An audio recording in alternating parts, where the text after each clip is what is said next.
अखंड खंडना जीवन, अखंड खंडना जीवन रामकृष्ण नारायण. प्रेमे चालेला प्रवाह नामो गलवलाहू. थडी ऐक्य परत्र, थडी ऐक्य परत्र तुका मने समतीर. प्रेमे चालेला प्रवाह नामो गलवलाहू. विठ्ठल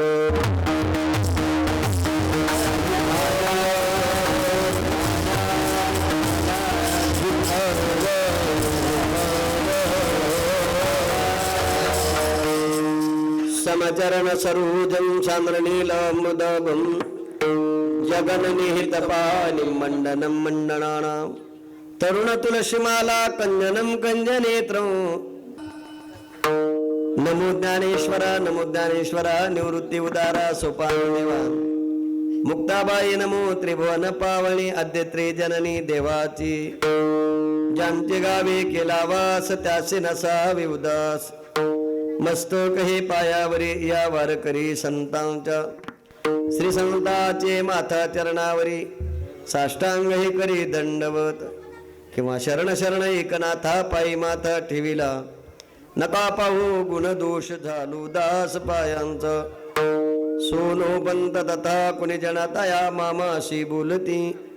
नामे शंकर शंकरा शुभ करा निसंग दो संगती. पुण्यश्लोकीचा पुण्यनगरीचा मोती करा शोभतो. आहो स्वामी तुकया देवा यावरी न करावा अवीर. आनंदाच्या कोटी, आनंदाच्या कोटी साठविल्या किंवा साठविले आम्हा पोटी. प्रेमे चालेला प्रवाहो किंवा प्रेमात आलेला प्रवाहो नामो गलवलाहो. प्रस्तुत कीर्तन रूपी सेवेकरता निवडलेला अभंग.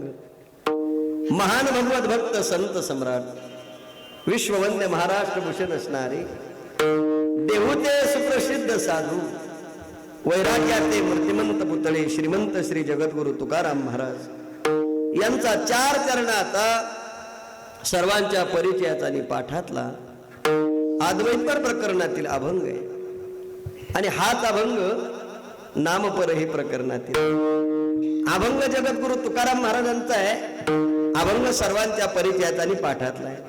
अभंगाचा जर तृत शब्दशः भाव पाहिला तर अतिशय सोपा आहे. आनंदाच्या कोटी. महाराज म्हणतात आमच्या पोटामध्ये कोट्यावधी आनंद साठवलेला आहे. कारण हरिप्रेमाचा प्रवाह सारखा चालू आहे. हरिनामाचा ओघ जलद गतीने वाहत आहे. रामकृष्ण नारायण या मंत्राचा अखंड जप केल्याचा परिणाम आम्हाला तो आनंद प्राप्त झालेला आहे. जो आनंद प्राप्त झालेला आहे तो आनंद इहलोकात आहे आणि परलोकात आहे. 2 थरे आहेत, एक अलीकडची आणि दुसरी पलीकडची. अलीकडच्या तीराच्या माणसानं पलीकडच्या तीराला जायचं. पलीकडच्या तीराला काय पहिलं उभा दाता कटीकर ठेवणी. ज्याची दृष्टी समय चरण समय आणि समय विशेषण ज्याच्या बाबतीत लागू आहे तो परमात्मा पहिलं तीराला आहे. जाण्याकरता राम आणि कृष्ण पर्याय आहे. विठ्ठल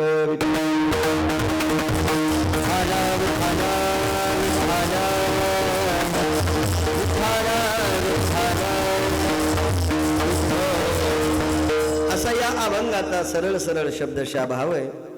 कीर्तनाला आरंभ करण्यापूर्वी थोडासा परिहार परिचय देणं गरजेचं आहे. तो असा श्रावण मासाच्या निमित्तानं भव्य दिव्य कीर्तन महोत्सव 2022 दिगंची स्वर्गीय स्वप्नील विष्णू भोसले यांचे स्मरणार्थ दिगंची मध्ये चालू असलेला हा उत्सव आणि या उत्सवातील ही प्रथम दिवसाची कीर्तन पुष्प सेवा माझ्या वाट्याला आलेली आहे. सेवके करावे सांगितले काम ते तुपन कामा नाही. या दृष्टिकोनातून सेवा करत असताना तुम्हा दिगंचीकरांचं दर्शन मला ज्यांनी घडून दिलं आणि जी सेवा करण्याची संधी माझ्या वाट्याला दिली ते माझे सहकारी मित्र उभ्या महाराष्ट्रामध्ये ज्यांचा नाव लौकिक आहे आणि गेली 5 वर्षापासून आपण ज्यांच्या वादनाचा आनंद उपभोगताय ते माझे सहकारी मित्र मृदंग सम्राट मृदंग अलंकार श्री हरिभक्तीपरायण चंदू महाराज पांचाळ महाराजांनी मला सांगितलंय आणि मी या ठिकाणी उपस्थित झालो.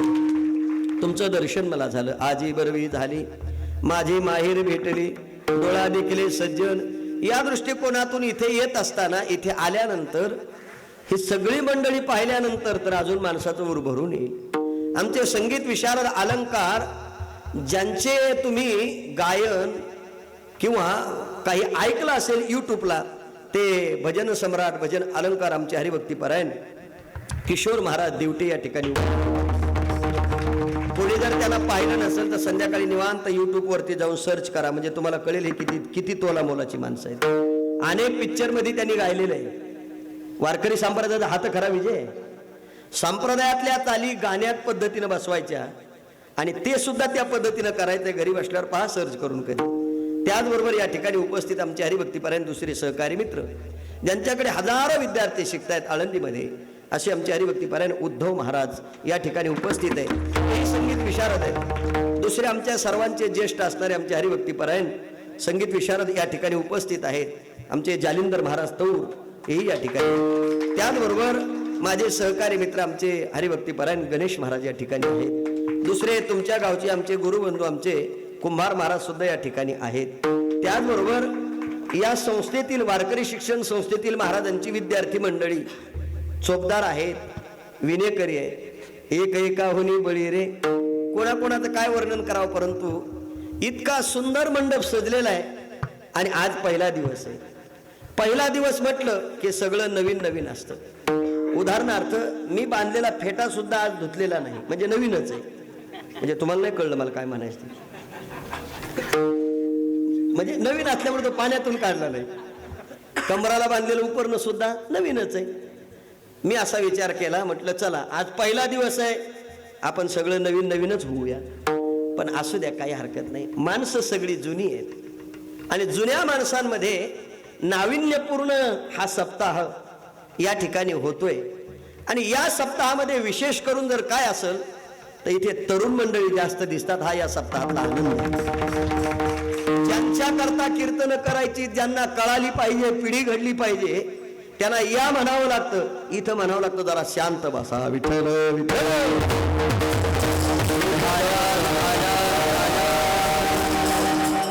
या दृष्टिकोनातून ही कीर्तनाची सेवा माझ्याकडे तुम्ही सगळे मायबाप आहात. माझ्याकडे 1 तास शिल्लक आहे, कारण कीर्तनाची वेळ 9 ते 11 आहे. तुम्ही काळजी करू नका. माझ्या अंदाजे एक 55 मिनिटं शिल्लक असतील आपले, अजून लय झालं, म्हणजे 11ला संपवायचंय. तसं मी 40 मिनिटात कीर्तन परीक्षेत सुटलेला विद्यार्थी आहे नंबरनं, त्याच्यामुळं सगळ्यांना बाकीच्यांना माहिती आहे मी करू शकतो ते सगळं. काळजी करू नका, कीर्तन 11 वाजता संपेल. अभंग जगद्गुरु तुकाराम महाराजांचा आहे. या अभंगामध्ये जगद्गुरु तुकाराम महाराज आपल्या आनंदाची अभिव्यक्ती व्यक्त करतायत. नाव आनंद ज्या साधनाद्वारा प्राप्त होतो ती साधन सामुग्री जगद्गुरु तुकाराम महाराज या अभंगामध्ये दर्शवत आहेत. आपण जर या कलियुगाचा विचार केला, त्या कलियुगामध्ये प्रत्येक मनुष्याला आनंद हवाय. तो ज्या साधनाने मिळतो, माणसं ती साधना करत नाही. आणि ज्या साधनेनं आनंद प्राप्त होत नाही, माणसं ती साधना केल्याशिवाय राहत नाही. अगदी सोपं उत्तर आहे. भगवंताच्या नामचिंतनाने आनंद मिळतो हे किती लोकांना कळलं? या गावातल्या जेवढे कीर्तनाला आले तेवढ्यांना. माझं वाक्य पुन्हा आहे का? देवाच्या चिंतनाने आनंद मिळतो हे किती लोकांना कळलं? जेवढे कीर्तनाला आले. काही म्हणतील मग जे आले नाही त्यांना आनंद नाही का? त्यांना आनंद आहे, पण या आनंदाचा उपभोग घेता येत नाही. विठ्ठल विठ्ठल.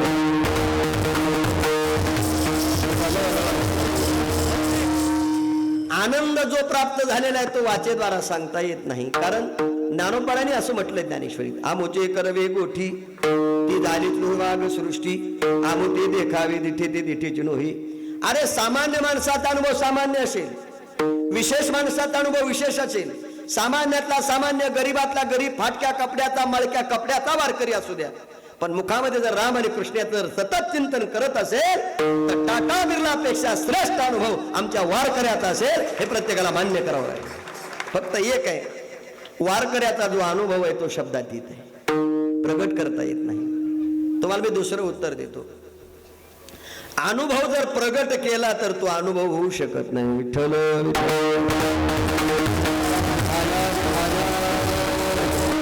जास्त वेळ नाही का होऊ शकत नाही त्याचं उत्तर देऊन ठेवतो.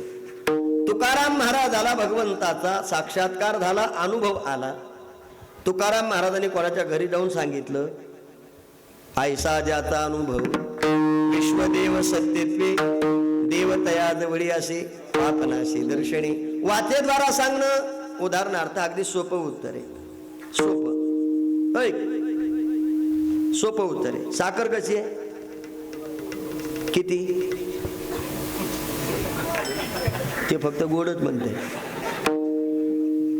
अरे साखर कशी आहे? गोड आहे. पण किती गोड आहे असा जर प्रश्न कोणालाही केला तर कोणालाही तिची गोडी सांगता येत. पण ऐका, ती साखर जर डायबिटीज ज्याला झाली त्याला खाऊ घाला आणि त्याला विचारा कशी, ते सांगायला सुद्धा राहत नाही. कशामुळं? मग आम्हाला सांगावं लागतं. अंतकालीचे मामी स्मरण मुक्ता कलीवरम, हे आम्हालाच कळलं. म्हणजे ते मेल्यानंतर सांगावं लागतं यांनी चिमूटभर साखर खाल्ली आणि त्यामुळे यांना मरण आलं. माझं मत फक्त एवढं आहे, ज्याला डायबिटीज नाही त्यानं साखर खाऊ द्या, सांगता येत नाही कशी आहे. ज्याला डायबिटीज आहे त्यानं खाऊ द्या, सांगता येत नाही. अजून दुसरं उत्तर आहे का? एका मुक्याला साखर खायला दिली. कोणाला? ज्याला बोलता येत नाही त्याला साखर खाल्ल्याबरोबर बोलणाऱ्याला विचारलं कशी आहे, ते म्हणलं. त्याच्या कृतीहून कळतं साखर कशी आहे. हा, त्याला साखर दिल्यावर जर त्यानं असं केलं असतं ना म्हणजे तिखट. एक लक्षात ठेवा, साखर ही साखरे इतकीच गोड आहे, वाचेद्वारा सांगणं शक्य नाही. तसं गोडी आईशी गोडी मिळून वाचेद्वारा सांगणं शक्य नाही. तुम्ही कोणाला विचारा, परमार्थिक अनुभव ज्यांना आला त्यांना विचारा नेमका कसा. अजून तरी कोणाला सांगता आलेला. दुसरं उत्तर देतो. कंठी प्रेम दाटे, नैनी निरलोटे, हृदय प्रगटे रामरूप, ही परमार्थिक अनुभवाची अवस्था आहे, पण वाचेद्वारा शक्य नाही. विठ्ठल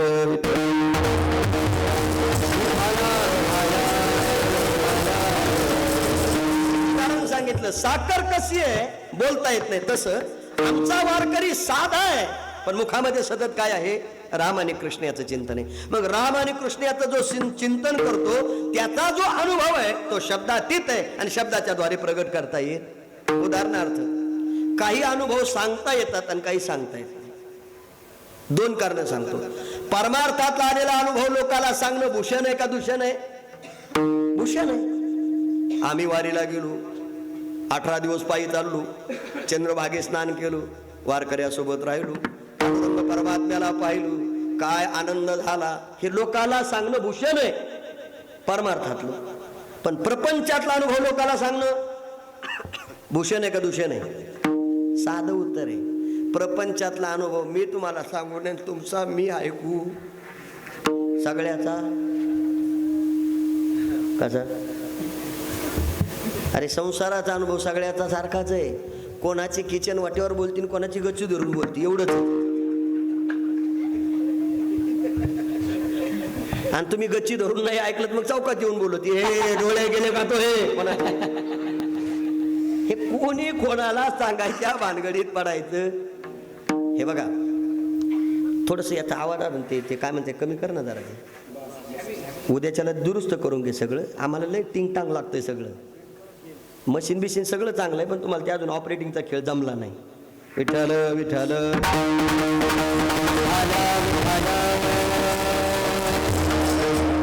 इतके गोड आवाज यांचे, ते भले असे वाजले तेवढे. ते सुंदर गाणारे मंडळी आहेत, पहा ना युट्यूबला तुम्ही. जाऊ दे, आता उद्या किती बघू. आपलं काय चाललं होतं? अनुभवाच्या बाबतीत जर तुम्ही बोलत असाल तर अनुभव ज्याच्या त्याच्या बाबतीत मर्यादित आहे. कबीरदास महाराजांचं वर्णन सांगतो. जो देखे सो दुखिया बाबा. संसार तुम्हाला 4 जणांचा कशाचा, त्याचं लग्न झालं, जे त्यानं त्याचं ATM घेतलं, पुण्याला गेला. आम्ही म्हातारी कौलाच्या घरात मरतो इथं साहेब. आम्ही म्हणलं मग बरं आहे ना. नाही म्हणलं महाराज, अजून एखादं पाहिजे होतं. तुम्हाला नाही कळलं?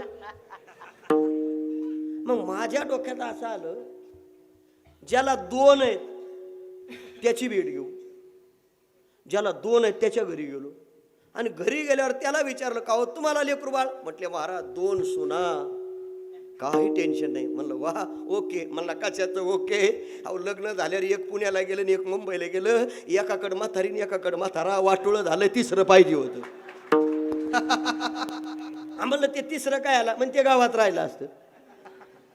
माझ्या डोक्यात असा विचार आला, ज्याला नाही ते म्हणतंय आता पाहिजे, ज्याला एक आहे ते म्हणतं 2 पाहिजे, आणि ज्याला 2 आहे ते म्हणतं मी ज्याला 3 आहे त्याच्या घरी गेलो. हा म्हणलं तुमचं मस्त चाललंय, किती सुना? ते म्हणले 3 सुना, प्रत्येकाला 2-2 पोरं. म्हणलं नो टेन्शन. असा असा मस्त तुमचा संसार असा फुलवून गेला. ते म्हणलं कशाचा फुलवून? देवानं इतकं दिलंय भरभरून, पण कमवायला जमीन नाही, राहायला घर नाही. त्यापेक्षा तसं राहिलो असतो तर बरं झालं असतं. आता कोणाकडं आलो मी? पुन्हा कोणाकडं? चुकीचं नाही महाराज कबीरदास महाराजांचं. जो देखे सो दुखिया बाबा, सुखिया कोई नहीं रे, राजा दुखिया प्रजा दुखिया जंगम. अरे आमचे संत महात्मे म्हणतात ते चुकीचं आहे का? अरे तुम्ही कोणाकडे पहा, या जगतातली सगळी माणसं ज्ञानोबाराय म्हणतात तुम्हाला दुःखी दिसतील. अरे माणसं सोडा, ज्ञानोबारायने वर्णन केलं, जे गावीचा चंद्रक्षीरोगी, जेथ उदय होय असता लागी, दुःख लिओनी सुखाती अंगी. अरे ज्या सूर्याला उगवल्यावर सगळा जग नमस्कार करतं, त्या सूर्याला मावळण्याची इच्छा नसती, पण तरी मावळावं. कोणाला? तुमच्या ध्यानात येते का? मग सूर्याला जर मावळावं लागतं, त्याला जर चुकत नाही, तर सामान्य माणसाला दुःख चुकू शकत. ज्ञानोबारांनी दुसरं उत्तर दिलं बघा त्याच्यासाठी. ज्ञानोबाराय म्हणतात, ना तरी सरोवर आटली, राणी दुखिया दुखी भेटली, कावांज फुल फुलली झाड जैशी. ज्ञानोबाराय म्हणतात, एकाला तहान लागली, त्यानं तांब्या घेतला आणि घरातच फिरू लागला, पाणी पाणी पाणी. मालकीन म्हणली, का हो तुम्हाला पाणी दिसत नाही का? तो म्हणला, दिसतंय ना, पाणीच नाही पण रानात. ती म्हणली, तुमचे डोळे गेले. कोणाचे? कोणाचे? मालकाचे. कारण त्यांना जास्त दिसतं, त्यामुळे आपले लवकर जातात. कळलं तर पहा, माझं बोललेलं नाही तर सोडून द्या, लय बी मनाला लावून घेऊ नका. हा म्हटलं, अगं असं बोलू नको, खरंच घरात पाणी नाही, रानात पाणी नाही. ती म्हणले, तुम्हाला कळत नाही का? तो म्हणला, मी भरतो रोज पाणी, तरी रानात काय नाही. ती म्हटली, मग काय करू? काय नाही म्हटलं, माझी जीभ टाळूला चिटकायची वेळ आली. तो म्हटली, डोळे गेले, मला फक्त एक तांब्याभर पाणी दे. ती म्हणली, देऊ कुठून? म्हणले, शेजारणीकडून. आता शेजारणीकडून म्हणल्यावर ही म्हणली, मी तिच्याकडे पाणी आणायला जाणार नाही, कारण शेजारणीचा आणि हिचा संबंध तितका चांगला राहिलेला होता. कोणाचा? अहो, दोन्ही जावा जरी असल्या तरी त्या नीट राहत नाहीत. राहते शेजारणी संग कव्हा चांगलं राहायचं आपलं. नावीलाज झाला, हा मी जात नाही. आता हा म्हटलं, काय करायचं? पाणी तर पाहिजे. यानं तांब्या हातात घेतला आणि शेजाऱ्याकडे गेला पाणी आणायला. ओ गणपतराव म्हणले, काय? पाणी द्या, पाणी, जीभ टाळूला चिटकायची. आता ते तिकूनच हातात तांब्या घेऊन आला. तो म्हणला, श्यामराव 3 दिवस झाले नळ आले नाहीत अजून. आता हा ज्याच्याकडे पाणी मागायला गेला, तो पाण्याकरता 3 दिवसापासून बेजार आहे. म्हणजे ज्ञानोबारायचा विचार बरोबर आहे, हाही दुःखीच आहे आणि तोही. ह्या दोघांना तांब्या घेतला रिकामा आणि गावाच्या विशीत बसले. कशासाठी? पाणी पाणी पाणी पाणी. आता ज्यानं सगळ्या गावाला पाणी पाडलं त्यांना काय पाण्याची गरज आहे, पण पाणी मागूच लागले ना कुठं बसून. येणार जाणार लोक म्हणले, यांच्याकडे इतकं पाणी असतं, हे कुठं बसले? विशीत. आणि कशासाठी? बरं, हातात हांडा नाही, हातात काय आहे? तांब्याचं आहे. म्हणजे नक्की यांचा मेंदू कुठे आहे? आणि मागायलेत काय? कॉलेजला जाणार एक पोरगा हुशार होता, त्यानं गाडी साईडला लावली गेला. म्हणला, का हो श्यामराव, तुम्ही 2 जण सगळ्या गावाला पाणी पाजता? कोण म्हणलं? कॉलेजला जाणारा पोरगा. आणि मग तुम्हाला जर पाणी पाहिजे तर तुमच्या घरी नाही का? काय प्रश्न विचारला त्यांनी? मग हे दोघं म्हणले, अरे आमच्या घरी जर पाणी असतं, आम्ही चौकात बसलो. तो म्हटला, तुम्ही द्याल का? हा मुलगा म्हणला, मी पाणी देत नाही, पण तुम्हाला पाणी कुठे सांगतो. म्हणले, कुठे? इथून असं पुढं जा, उजव्या हाताला वळा, डाव्या हाताला वळा, पुन्हा उजव्या हाताला असं खाली वळलं की अख्खं तळं भरलेलं आहे. तुम्हाला जेवढं पाणी प्यायचं तेवढं. आता जे सकाळपासून तांब्याभर पाण्याच्या शोधात आहे, त्याला अख्खं तळं भरलेलं कळल्यानंतर बरं 5-50 नव्हते, 2च होते. तो त्याच्या पुढं, तो त्याच्या पुढं, तो त्याच्या पुढं. कशासाठी? याला प्रमाण असे, सर्व सुखाची या आशा जन्म गेला, क्षण एक मुक्ती यज्ञ नाही केला, हिंडता देशाची न पाव, माया वेष्णेला जीव माझा, माझे सोयीत नेल हे पाण्याकरता पळेल. आता माझं मत आहे, पुढे गेल्यावर तळं भरलेले एकमेकाच्या पुढे पळायची काय गरज आहे? पण तो त्याच्या पुढून पाणी किती घ्यायचं? ज्ञानोबारायचा काय विचार आहे महाराज? ज्ञानोबाराय म्हणतात, ज्या तळ्यात उभे राहिले दोघं मध्यभागी पाण्यासाठी, ते तळच आटलेलं होतं. आता इकडं तिकडं पाहतात, कुठंच पाणी नाही. काय करावं? त्या तळ्यात एक जण विहीर खोदत होता. कुठं? अरे ज्ञानेश्वरी वाचा म्हणजे आपल्याला कळेल काय ज्ञानोबारायचा विचार आहे. हे एकमेकाला भेटलेले दोन्ही दुःखी पुढे गेल्यावर तळ भरलेलं हे सुख आहे. पण ज्या तळ्यात उभे राहिले ज्ञानोबा म्हणतात ते तळ काय झालेलं आहे? आटलेलं आहे. आणि आटलेल्या तळ्यात एक जण विहीर खोदतोय. 60 फूट खोल विहीर गेली. आणि ह्या दोघांना पाहिलं खाली डुंकून. म्हणले खाली दिसतोय. हाक मारली, ओ राम भाऊ. म्हणले काय? अहो तांब्याभर पाणी द्या, पाणी. त्यानं वर पाहिलं आणि सांगितलं, ओ पाणी नाही. हे वरून त्याला म्हणते तुझ्या विहिरीतलं देऊ नको. काय म्हणते ती त्याला? तुझ्या विहिरीतलं देऊ नको.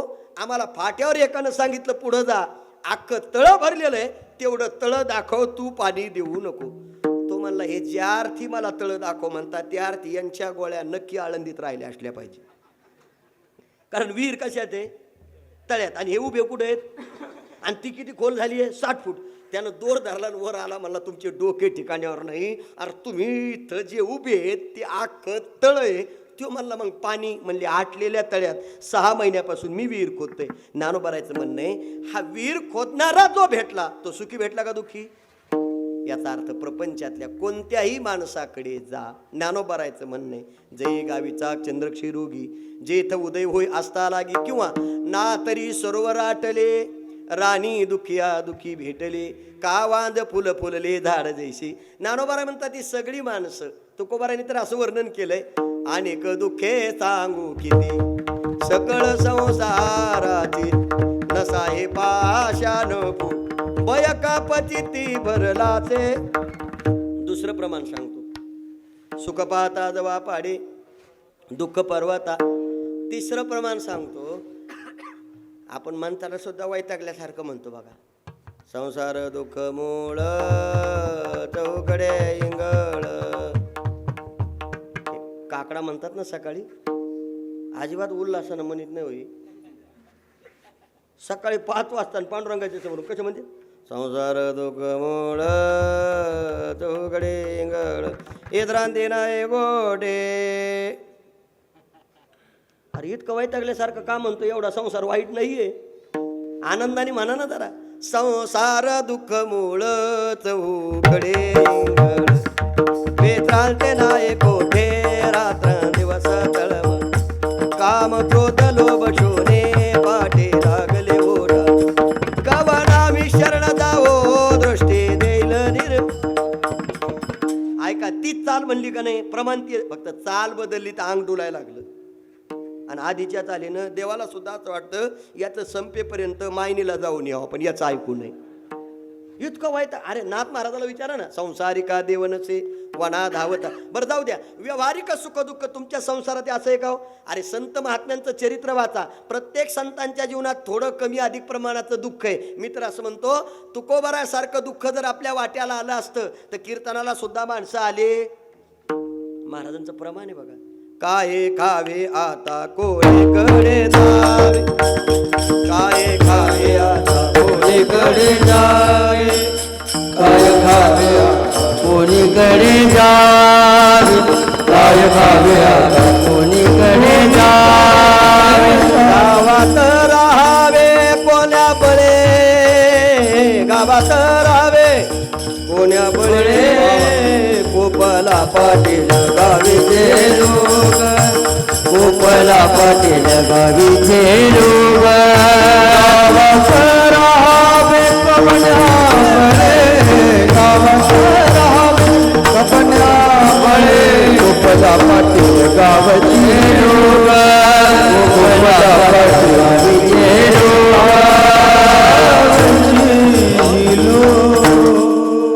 प्रमाण काय? काय खावे आता कोणीकडे जावे, गावात राहावे कोण्या बळी, कोपला पाटील गावीचे लोक आता मज भीक. अरे गावातल्या पाटलानं सांगितलं गावात राहायचं नाही, तरी तुकाराम महाराजांनी आपलं दुःख कोणाला सांगितलं?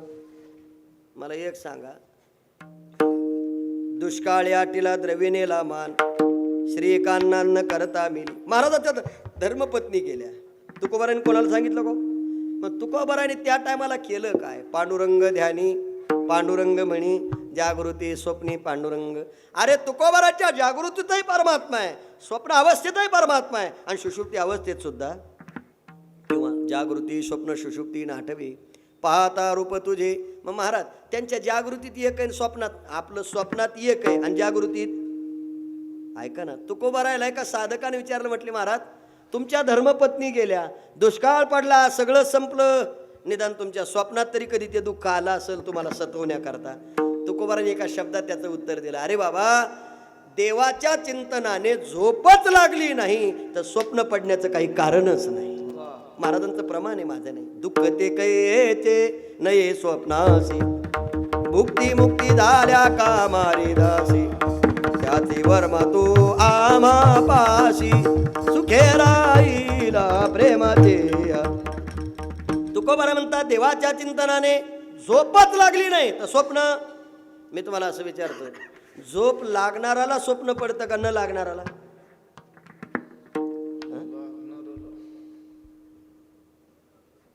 तुमचं नाव काय भाऊ? ते काय? सोमनाथ, बरोबर ना? प्रशांत भाऊ, मला एक सांगा, झोपल्यावर स्वप्न पडतं का झोपण्याच्या आधी? कधी पडतं? बदलू नका, बदलू नका. स्वप्न कधी पडतं? झोपल्यावर. आता एक प्रमाण सांगतो, मनी वसे ते स्वप्ने दिसे. अजून ओवी सांगतो, जागता जवासी जे, जेने भावना भावी जे, डोळा लागत केवजे की जे, त्याची स्वप्नी. आता मला सांगा, दिवसभर जर तुम्ही पांडुरंगाचं चिंतन केलं, मग पांडुरंगाचं चिंतन करताना तुम्ही झोपेत होतात का जागे होतात? म्हणजे तुम्ही स्वप्न चिंतन कधी केलं? जागेपणात पांडुरंग पांडुरंग. आणि संध्याकाळी तुमच्या स्वप्नात पांडुरंग आला, तेव्हा तुम्ही झोपेत होतात का जागे? झोपेत. म्हणजे स्वप्न कधी पडलं? बदलू नका प्रशांत भाऊ. मी तुम्हाला बरं जाऊ द्या, दिवसभर चिंतन केलं तुम्ही कोणाचं? पांडुरंगाचं. तेव्हा तुम्ही जागे होतात, स्वप्नात चिंतन घडलं नाही, जागेपणाची आवृत्ती झाली आणि खरेपणा भासू लागला. म्हणजे स्वप्न जागेपणात पडलं का झोपल्यावर पडलं? आता बदललेलं काय आहे जागेपणात? इथं तर लोकांचे गणगण आहे. तुम्हाला उदाहरण म्हणून सांगतो, एका मुलीला पाहण्याकरता मुलगा येणार होता, पण बापानं काय केलं, तिला हाक मारली, सांगितलं, ए चंचू. इथं नाही ना कोणी? हा, म्हणजे लोक काही पण गैरसमज करतील ना माझा. बाबाच्या ओळखीचं कोणतरी दिसतंय, बावळ्याच्या डोक्याला डोकं लागत नाही. आता हाक मारली चंचू. तिनं विचारलं, बाबा काय? म्हणले काही नाही, आज साडी वगैरे घाल, तुला पाहण्याकरता मुलगा येणार. तिनं फक्त एवढाच प्रश्न विचारला, मला जो पाहण्याकरता येणार आहे तो कोण असणार? बापानं सांगितलं, त्यानं जर तुला पसंत केलं तर तो तुझा कोण होणार? पती. पती म्हटल्यावर ही तर दिवसभर विचार करते, मला पाहण्याकरता येणार, माझा पाहण्याकरता. आता तिच्या डोक्यात ती गणगण झाली सुरू. कोणची गणगण सुरू झाली? मला पाहण्याकडं मी पसंत होणार, म्हणे आम्ही दोघं राहणार, फिरायला जाणार, म्हातारा म्हातारी काढून देणार, असं. म्हणजे तिच्या डोक्यात ती गणगण सुरू झाली. चुकलं का काही? चुकीच झालं. इतकं चिंतन चाललं कोणाचं? त्या मुलीचं. आणि झालं असं, दुपारी 12ला बरोबर पोरगा पाहण्याकरता आला. आता ते पोरगा समोर बसला, त्यानं ते नाव वगैरे काय विचारायचं ते विचारलं. मी असं विचारतो, नाव वगैरे विचारलं, जेवण केलं, पण हिच्या डोक्यात एकच, हिनं त्याला पाहिल्यानंतर तिला तो आवडला, पण तोपर्यंत यानं तिला काही सांगितलेलं, पण हिनं चिंतन केलं, फार सुंदर दिसते, काय गोरे गुमटे आहे, काय त्यांचे केस, काय त्यांचा शिरडू, मला सांगा ना आता मला. असं हिच्या डोक्यात तेवढंच फक्त. कसं? हिला फक्त तो नवरा आवडला, पण त्याला ही आवडली का नाही हे तिला माहिती. अहो महाराज, इतकं चिंतन करू लागली. पण निघताना मामाने विचारलं, मुलगी तुम्हाला दाखवली, पसंत आहे का? ते म्हणले, फोन करून सांगू. तुम्हाला खरं सांगू का महाराज, फोन करून सांगू म्हणलं की लग्न मोडतं. तसं बरेचसे लग्न अलीकडे फोनमुळेच जोडतात, मोडलेल्याचं नको सांगायला. आता तुम्हाला अजूनही सांगतो, जेवढे फोनवर लग्न जुटले ते राहत नाहीत, ते फोनवरच बिघडतात. रेंज कमी झाली की बिघडली म्हणायची. फोनची ती हातायला मोठं. माझं उत्तर कशा करताय? हे पाहिलं नाही आपण फोन करून सांगू, पण मुलीनं साडी पण नाही काढली. वाटच पाहत होती, निरोप कधी येणार. आईनं विचारलं, बाळा अगं जेवून घे, येईल निरोप. आई मला जेवायचं नाही, पण मला पसंत आहे मुलगा. आई म्हणली पसंत आहे, पण त्याला तू पसंत नाही ना अजून, त्याचा निरोप आल्याशिवाय आपल्याला काही निर्णय घेता येत. आता हिच्या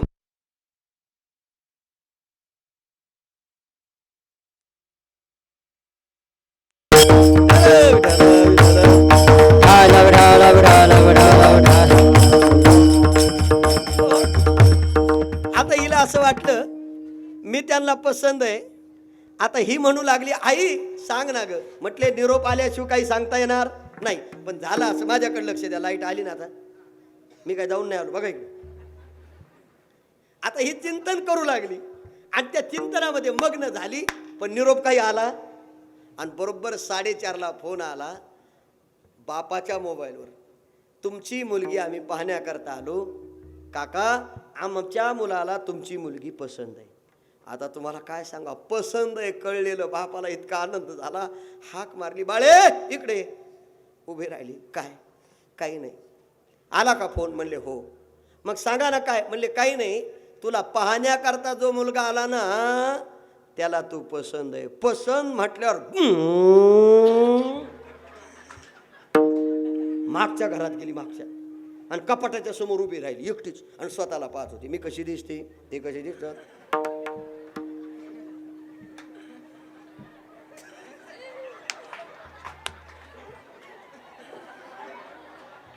स्वतःला पाहत होती कशात? आता मला सांगा, एवढं पाहण्याची जरूरत? पण हिच्या डोक्यामध्ये तेच आलं. कोणतं? मला पाहण्याकरता जे आलाय तो माझा पती आहे. आता माझा सिद्धांत आहे का? यानं फक्त पसंत एवढं सांगितलं. यानं काय पसंत एवढं सांगितलं. आता त्याचा स्वभाव हिला माहीत नाही, त्याचं वागणं माहीत नाही, त्याचं बोलणं माहीत नाही, गुटखा खातो का माहीत नाही, दारू पितो का माहीत नाही, किती जणीला फसवलं माहीत नाही. पण मी त्याला पसंत एवढं कळलं की न सर्वस्व त्याला समर्पित केलं आणि त्याचं चिंतन करू लागली. आणि संध्याकाळी झोपली आणि झोपीतच स्वप्नात गोविंद्या आला. म्हणजे कोण? मी नाही.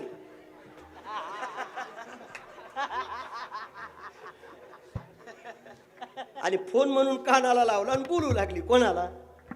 आता झाला असं, बोलता बोलता हिचाच हात खाली पडला आणि मोठ्यानं रडतच उठली ना.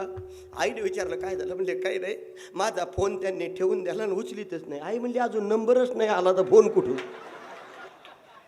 मग डोळे चोळीत विचारलं, आई काय झालं? म्हटले झोप, नुसतं तुला पसंत आहे. माझा दृष्टांत संपला. पण सिद्धांत आहे का? याला फक्त ती पाहण्याकरता आली होती आणि त्यानं निरोप द्याला मुलगी पसंत आहे. तिनं त्याच्यावर इतका विश्वास ठेवला, रात्रंदिवस त्याचं चिंतन केलं आणि एका दिवसात केलेलं चिंतन रात्री स्वप्नात ते आलं. आम्ही आयुष्यभर देवाचं चिंतन करतो तरी कधी स्वप्न त्याचं पडत नाही. दोष तुमचा का आमचं? याचं उत्तर द्या फक्त. कोणाचा दोष आहे? अरे नुसती मुलाला मुलगी पसंत आहे आणि तो मुलगा फक्त पाहतोय आणि ही त्याच्याशी बोलणं नाही, वागणं नाही, राहणं नाही, स्वभाव माहीत नाही, गुण माहीत नाही, दोष माहीत नाही, फक्त पसंत एवढं केलं आणि हिनं त्याचं चिंतन केलं तर संध्याकाळी स्वप्न त्याचं पडतं. आम्ही आयुष्यभर देवाला पाहतो तरी स्वप्न त्याचं पडत नाही. याचं उत्तर नेमकं काय? याचं एकच उत्तर आहे, आमच्या मनात एक आहे आणि ध्यानात एक आहे. तुकाराम महाराजाच्या मनी तेच आहे आणि ध्यानी पांडुरंग. ध्यानी पांडुरंग म्हणी, जागृती स्वप्ने पांडुरंग. अरे जागृतीतही तोच आहे, स्वप्नावस्थेत तोच आहे आणि सुषुप्ती अवस्थेत दुसरं उत्तर देतो. गोविंद आसनी, गोविंद शयनी, गोविंद त्या.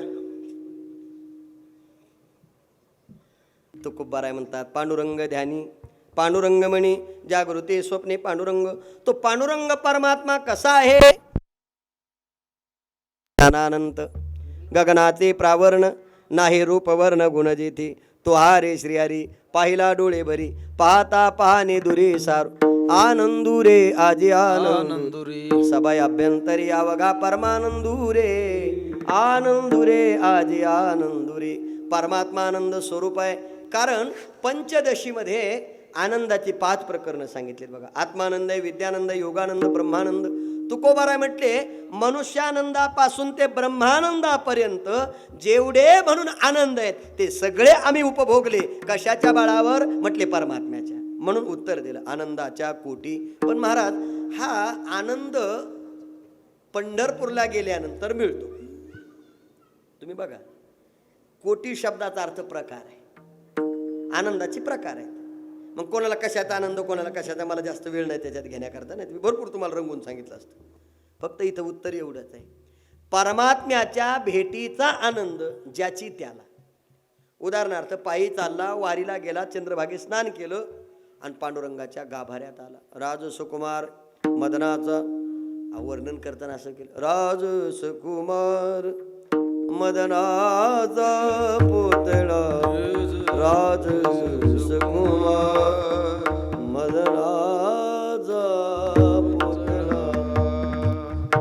त्याला पाहिलं आणि पाहिल्यानंतर रूप सावळे सकुमार, कानी कुंडली कमळाकार. माझं उत्तर इथे आहे, सुंदरती ध्यान उभी विटेवरी किंवा समचरण दृष्टी विटेवरी. अजून दुसरं उत्तर देतो, आवडे हे रूप गोजिरे सवून पाहता लोचन. अगदी परमात्म्याच्या समोर गेला, गरुड खांबाला मिठी मारली, परमात्म्याला पाहिलं. आमच्या नाथ महाराजांनी वर्णन केलं बघा, अवघेची त्रैलोक्य आनंदाची आता चरणी जगन्नाथा. आणि त्या जगन्नाथाच्या चरणावर माथा ठेवला आणि ठेवल्यानंतर आनंद इतका झाला वाचेद्वारा बोलता येत नाही. अजून उत्तर आहे का, परमार्थातला अनुभव सांगताच येत नाही, कारण पहिले कोठेचे नव्हते काही, चंद्र सूर्य तारा.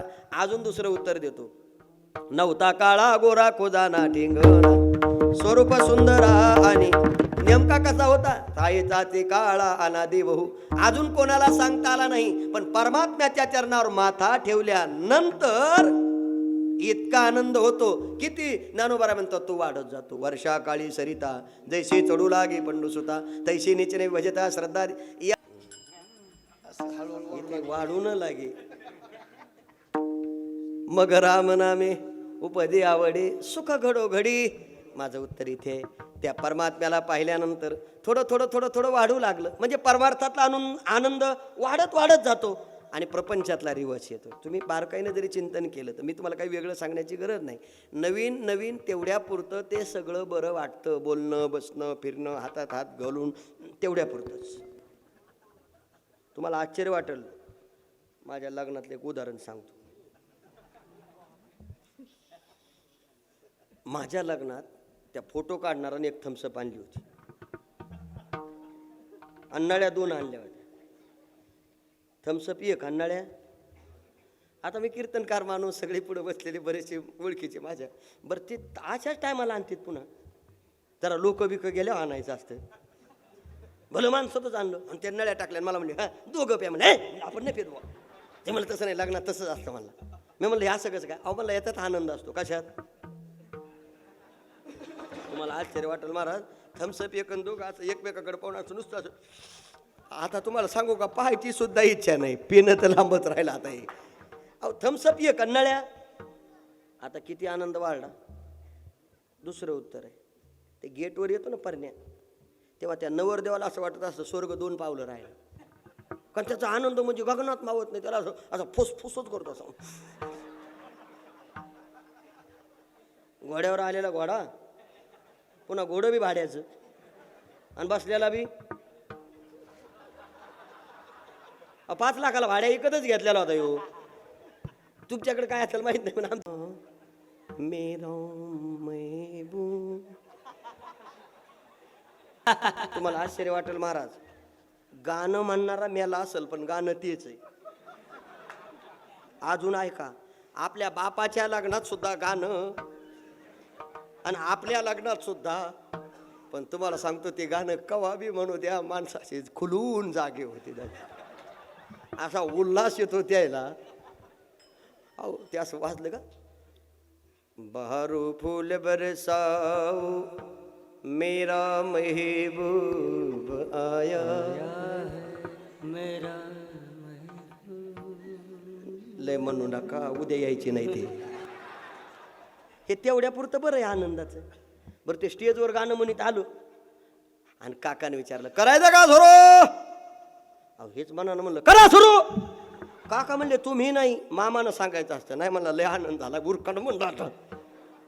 काका म्हणले, हा आनंद तुला अजून 15 दिवसांनी कळन, पण करतो सुरू. म्हणले शिवतने वर्षं सर्वकल्याणमूर्तं परशकमलस्थं शोभितं मोदकेन अरुणकुसुमाला व्याललम्बोदरनमृतिनिवासं श्रीगणेशं नमामि स्वस्ति श्री गणनायकं गजमुखं मोरेश्वरं सिद्धिदं. तुम्हाला बरं वाटतं काही? तुम्हाला खरं सांगू का, ज्यांचे ज्यांचे लग्न झाले असतील ते कानात बोटं घालून बसले असतील, ऐकावं सुद्धा वाटत नाही. पण ज्यांचे झाले नाहीत ते म्हणतात महाराज पुढचं म्हणा. त्याला उकळा फुटतो. अहो ज्याचे झाले त्याला विचारा बरं. अरे ते मंगलाष्टक सुद्धा ऐकू वाटत नाही हो. अजून पुढे बोलू का, ज्यांचे लग्न झाले ते दुसऱ्याच्या लग्नाला गेल्यावर अक्षदा सुद्धा शांततेनं घेत नाही. तुम्ही पाहिजे का ते अक्षदा वाटणार अक्षय एवढं वैतागल्यासारखं इतकं काय वाटवलं झालं ते अक्षदानं. अजिबात आनंदाने घेत नाही हो. बरं त्या अक्षदा घेतले आणि बसलं. ते सुरू झालं म्हणजे काका म्हणा ना, गंगा सिंधू 5वी मंगलाष्टिका आली. बोल आले लग्न गटे समीपन बरा घेऊन या वागरा गृहो. येता आनंद वाढला ना. गृहोक्ते मधुपर्क पूजन करा अंतरपटा ते नका धरू दृष्टा दृष्ट वधूवरा करू द्या दोघे लग्नाच्या गोदर पत्रिका वाटीत पंढरपूरला फिरू द्या. काय शिल्लक राहिलं त्याच्यातलं? काय आनंद आहे सांगा ना. अहो मला आता एक 8 दिवसापूर्वी एक जण पत्रिका घेऊन आला लग्नाची आणि आला तर आला संगच आले दोघं. मला वाटलं बहीण आहे त्याची. पत्रिका दिली. मी म्हणलं नवरी. म्हणलं ही काय? आणि म्हणलं मग तिलाच घेऊन बोंबलो हिंडतो का काय? म्हणलं नवीन पद्धत आहे सुशिक्षित फॅमिली गाढवा. म्हणलं ही सुशिक्षित पद्धत आहे काय? अरे लग्नाच्या पत्रिका वाटायला जर बायको घेऊन बोंबलं हिंडत असेल तर खर्च करतो काय आला? ते मंगलाष्टक काय नुसते म्हणायचे काय? दृष्टा दृष्ट. ते तसं झालं. मी टेन्शन घेतल्यासारखं बसलो. आमचा मुलगा आला आणि मला म्हणला तुम्हाला काय झालं? म्हणलं काय नाही. अरे काय या जगात चालले बघ. लग्नाची पत्रिका वाटायला खुशाल नवरा बायको संघ चिंटायलेत.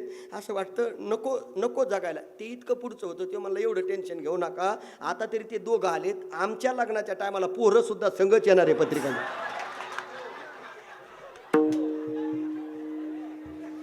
आता काय वेगळं सांगायचं राहिलं? काय शिल्लक राहिलं सांगा. आम्ही फक्त सांगितलं आणि तुम्ही सांगत नाही. ही वस्तुस्थिती आहे का नाही याचं चिंतन करा कधीतरी. दृष्टा दृष्ट वधूवरा. अरे बाबा हा आनंद तेवढ्या पुरताच आहे. लग्न लागल्यानंतर आनंद वर्षभर तिचं ऐकायचं असतं नाही. ती सांगत नाही. हा सांगतो ती ऐकते. नंतर हा सांगतो ती ऐकत नाही. नंतर हे दोघं सांगतात ना की गल्ली ऐकते. हा त्याच्यातला आनंद. यापेक्षा दुसरा आनंद मी उत्तर एवढ्या करता देतो. प्रपंचातला आनंद वाढत नाही, रिवर्स येतो आणि परमार्थातला आनंद वाढत जातो. वर्षाकाळी सरिता जैसे चढू लागे पंडू सुद्धा तैशी नीच नवी भजता श्रद्धा देशे. म्हणून तुकोबारा म्हणतात आनंदाच्या कोटी साठविल्या आम्हा पोटी. इथे पोट शब्दाचा अर्थ हृदय आहे. पण महाराज साठविल्या म्हणतात. आता ज्यांनी आठवलंच नाही त्यांनी साठवायची भाषा करायची. हे बघा सावता महाराजांनी परमात्म्याला आठवलं म्हणून त्यांनी प्रमाण पाठ आहे. साठविला राहे हृदय संपुष्टी बाहेर धाकोटी किंवा धन्य त्याची माता धन्य त्याचा पिता साठविला एवढा प्रभू भावी तेने हनुमंतरायानं छाती फाडली सीतामाईच्या समोर आणि साठवलेलं प्रतिबिंबित. मी असं विचारतो साठवलेलं प्रतिबिंबित होतं पण त्याकरता आठवावं. साधं उदाहरण आहे. बँकेत पैसे असल्यावर मिळतात का नसल्यावर? बरोबर आहे ना. पूर्वी इड्रॉल द्यावा लागायचा आणि मग पैसे मिळायचे. आता इड्रॉल वगैरे काही नाही. आता स्टँडर्ड पद्धत आली. आता ते ATM मशीन आलं. कार्ड घातली की मशीन काय देतं? पण कोणाला देतं? ज्याच्या खात्यावर पैसे आहे. अजून आहे का? खात्यावर असून चालत नाही. ज्या मशीनमध्ये कार्ड घातलं त्याच्यात पैसे पाहिजे. मी पैसे काढायला गेलो. एका आजीनं आधार कार्डच घातलं होतं.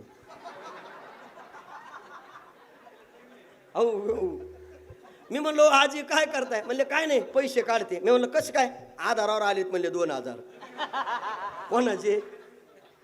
ते मोदी साहेबांचे. अहो म्हणलं आधारावर आले सगळं करे पण ते नंबरवर पाहावं लागते. ते या मशीन म्हणले तू गप बस. तो या नावावर शेती नाही तुला नाही मिळत म्हणे. अहो मलाच गप केलं ना त्या म्हातारीनं. अहो म्हणलं आजी तुमच्या पाया पडतो. अहो आधारावर पैसे मिळत नाही. म्हणजे आमच्या बंड्याच्या बापान सांगितलं. कोणी? बंड्याच्या बापान म्हणजे नवऱ्यानं सांगितलं जा तो आधारावर पैसे आले का नाही. मी म्हणलं आजी काढा बाजूला कार्ड काढलं आणि मी माझं काढलं ATM आणि त्याच्यात घातलं. कोड टाकला आणि 500-500च्या 2 नोटा आल्या. म्हातारीनं ते कार्ड घेतलं आणि कपाळाला लावलं. एवढं राहू देता का? आम्ही म्हणलं आजी तुम्हाला काय आला? नाही म्हणलं याच्यावर पैसे मिळत आहेत ना. मी म्हणलं हे माझं आहे तुमचं? म्हणले आमच्याकडे नाही पण आमच्या नवऱ्याकडे. म्हणलं या घेऊन. म्हातारी गेली आणि त्यांना घेऊन आली आणि माझ्या देखत असं कार्ड घातलं. आता नवऱ्याने विचारलं किती काढायचे? ही म्हणली काढा 25.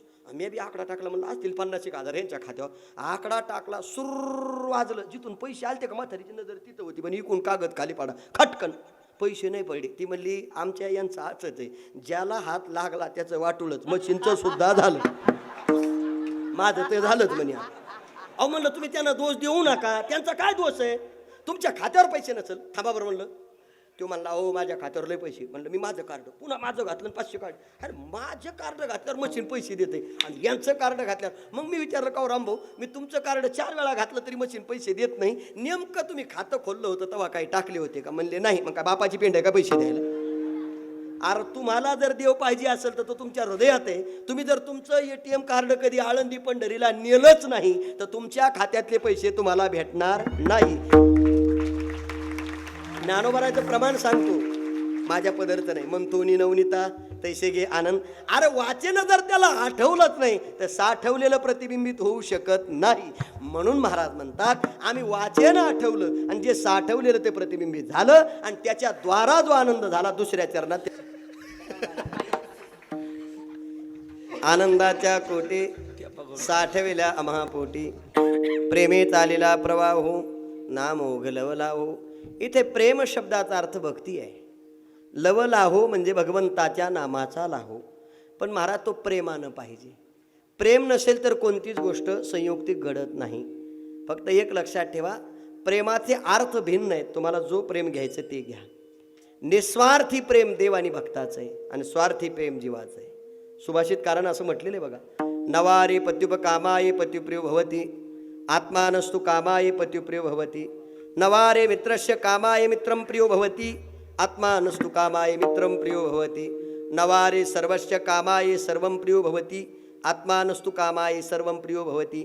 या जगामध्ये सगळे लोक एकमेकावर जे प्रेम करतात ना त्यांचा स्वार्थ आहे. यापेक्षा जास्त काही नाही. त्याला बरीच प्रमाण आहेत. जोवरी चाले धंदा तोवरी बहीण म्हणे दादा. पुढचं लय अवघड आहे बरं. एकदा का दिवाळीच्या सणाला नाही नेलं तर दादाचा मुर्दा गेला. हे गाथ्यात नाही माझ्या माथ्यातलंय. अजून एक प्रमाण सांगतो. जोवरे चळण गा तोरी म्हणते माझ माने लहान थोर देह सुखाचे इंद्रिय मावळले आला. हे सगळे लोक तिथपर्यंतच आहे जोपर्यंत तुमच्याकडे धन आणि पैसा आहे. अजून दुसरं एक माणूस म्हणला डॉक्टर सहित दवाखाना एकच घेतो पण बायको जगली पाहिजे. डॉक्टर म्हणला सरा तालुका जरी खरेदी केला तरी जगत. मी तर असं म्हणेल त्यावेळेला खरी माणसं प्रेमाची कळाली. ही वस्तुस्थिती आहे महाराज. ज्या लोकांनी आपली माणसं सोडलीत ना ती माणसं आज कळतात कोणती आहेत. संत जे म्हटलेत ना नाही कुणाची कुणी तुझे नव्हे रे कोणी अंती जाशील एकल्या प्राण्या बहीण कुणाची भाऊ कुणाची कोण कुणाची. अहो जे नवरा बायको लग्न झाल्यापासून एका ताटात जेवत होते दुसरं ताट सुद्धा त्यांनी भरिलं नाही. मी एकाला विचारलं असं का? ते म्हणले त्याला भांडे घासायचा कटाळा होता म्हणून.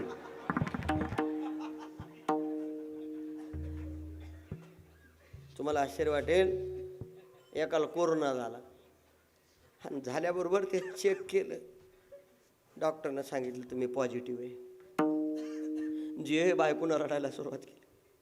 माझ्याच वाट्याला कसं आलं बाया असं रडू लागली.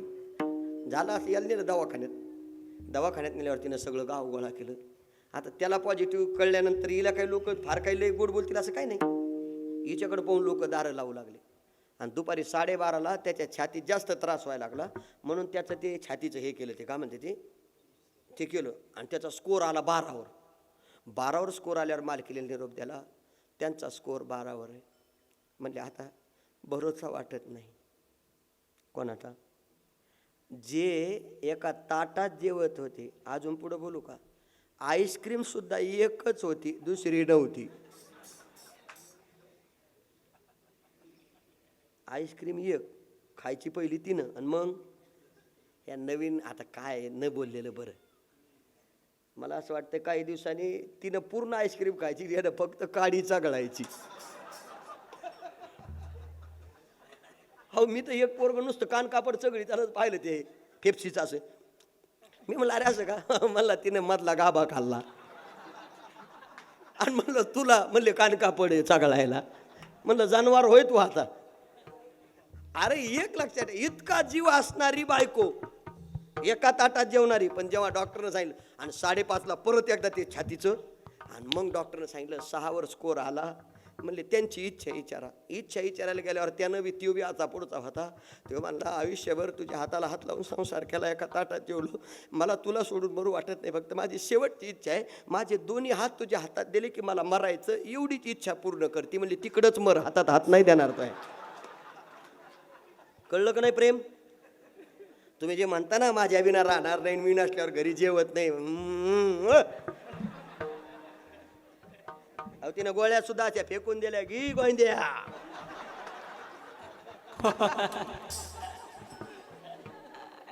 तिनं गोळ्या काय लय प्रेमानं आणून दिल्या. इथे जगामध्ये जे लोक प्रेम करतायत त्यांचा स्वार्थ आहे. म्हणून प्रेमी चालीला प्रवाहू नामोग लवलाहू. पण महाराज, प्रवाहासारखा आनंद कधी मिळेल? तुकोबाराय म्हणतात, प्रेम शब्दाचा अर्थ भक्ती आहे. तुम्ही भक्ती तशी करावी लागेल. कशी? सा तस्मिन् परम प्रेम रूपा निजास्पदी विभगते स्मृतिवाच वेदिंती प्रेमा या मानमारा. परमते भक्ती म्हणजे काय? सर्वाहुनी निराळा, रजतमा वेगळा, भोगी प्रेम कळा. एका श्लोकात वर्णन आहे. कबीर कबीर क्या कहे जावे यमुना तीर, एक एक गौलन के प्रेम में बह गए कोट कबीर. एका गवळणीच्या प्रेमात कोटी कबीर वाहून जातील, इतकी भक्ती गवळणीनं केली म्हणून प्रवाहासारखा आनंद मिळाला. आणि तितकं प्रवाहासारखा आनंद जीवाला प्राप्त व्हावा याकरता आपण प्रेमानं त्याचं चिंतन करावं. मग कोणाचं करायचं? अखंड खंडेना जीवन रामकृष्ण नारायण. आम्ही जर अखंड राम आणि कृष्ण याचं चिंतन केलं तर प्रवाहासारखा आनंद प्राप्त होतो. तो कशाने होतो? शेवटच्या चरणात त्याचं उत्तर आहे. थडी आहे की तुका म्हणे समतीर. 2 थडी आहेत, एक अलीकडची आणि दुसरी पलीकडची. अलीकडच्या तीराच्या माणसाला पलीकडे जायचं. पलीकडे काय? पहिलं उभा दाता कटिकर ठेवूनी, ज्याची दृष्टी समय चरणही समय. आणि सम हे विशेषण ज्याच्या बाबतीत लागू आहे तो परमात्मा पहिलं तीराला आहे.